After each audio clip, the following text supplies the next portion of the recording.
Why do you think that Western nations seem to be the target of multiculturalism? Like, why is it flourishing here and not elsewhere? Yes, because, yes, they don't have multiculturalism In China? or in Japan Yeah. or in Thailand, although they have these groups, well, certainly in China and Thailand, that aren't really Thais or not really Chinese, but it's not multicultural.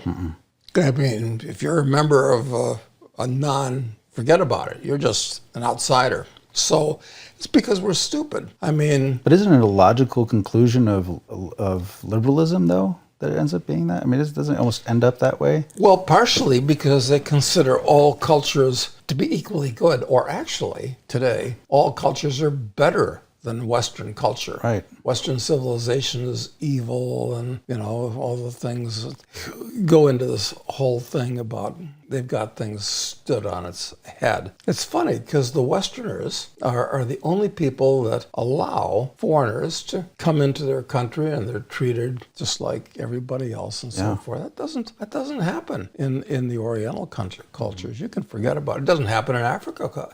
I mean, Europeans impose themselves on the Africans, of course, but now, increasingly, you know, the Africans are kind of feeling their oats, and Africa is no longer the place for a white man. They're saying, hey, your ancestors came in here and conquered us 100 years ago. Get the hell out of here.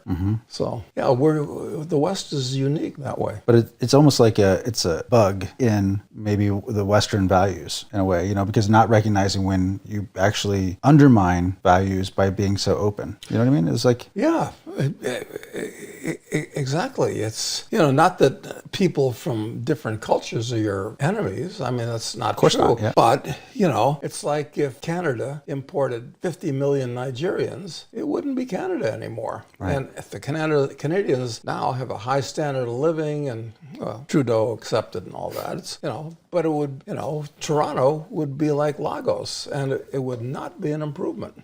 So, you know, they just don't understand that. And of course, the kids are all taught that the West is evil and all that. But if any of these kids tried to move to China and integrate themselves into China, forget about it. It's not going to happen. It might be a curiosity. If you're rich, okay, that's one thing, and there's not too many of you. But no, it's what we have is really unique, but it's being washed away right before our very eyes.